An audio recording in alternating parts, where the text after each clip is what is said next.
A family of riders, terrorizers of a small town, and some badass ladies who aren't afraid to shift it into high gear.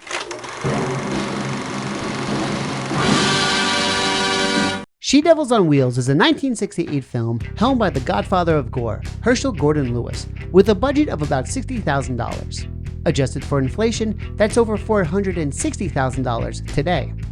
It's a very refreshing movie that breaks traditional structure. An all-female motorcycle gang called the Man-Eaters is terrorizing a small town in Florida. When not stealing ice cream from kids, they battle with an all-male motorcycle gang. Without giving away any crucial story plots, both sides fight tooth and nail while some intermingling is going on. Before going on, I have to point out some facts about the Man-Eaters, and I'm not talking about the on-screen personas. These women were bikers first and actresses second. In fact, over 100 women auditioned to make the cut. How often do you hear about bikers trying to make it to the big screen like this?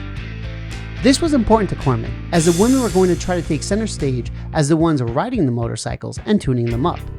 They weren't going to just hang on the back, something he claimed is the first movie to portray it in a large scope. One girl was so desperate to prove her worth, in an effort to show off her skills, accidentally rode her bike directly into a hotel pool. For some great details on the actresses, check out the link below from Joe Bob Briggs. Joe Bob does an amazing breakdown about the flick that can't be beat. Just know that there are some spoilers. Back to the characters on screen. Going into this movie blind, the opening scene lulled me into a false security. I wasn't suddenly expecting a Hallmark movie, but I felt as if I knew what the boy meets girl story structure was going to be. And wow, was I wrong.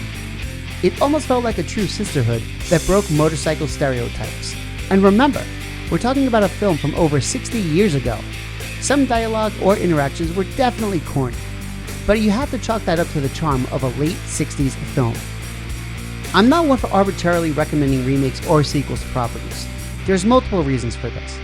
Mostly because I feel like it usually comes from a die-hard fandom that's greedy for more, blinded nostalgia, unoriginal ideas, or a push from movie studios to make an easy buck. That said, this is a film absolutely worth revisiting as a modern-day film or franchise for that matter. Taking away the fictional violence for 1 second, She-Devils on Wheels depicts women who are rough and tough and can rumble on their own, with no need to rely on any man, only their sister standing by their side. Similar to the way Sons of Anarchy pushed guys to wear flannel and ride dynas, this has similar potential to get more women riding motorcycles, something that has been lopsided for way too long. I'm sure Harley, Triumph, and the like would love to see a boost in female ridership as well. A natural updated script and proper visuals of a gritty sisterhood can go a long way for current or future female motorcycle enthusiasts. This movie is not only worth a watch, but should be added into your movie collection. Despite laughing at some of the corniness at times, She-Devils on Wheels is still refreshing, fun to watch, and should be watched by a new generation of riders.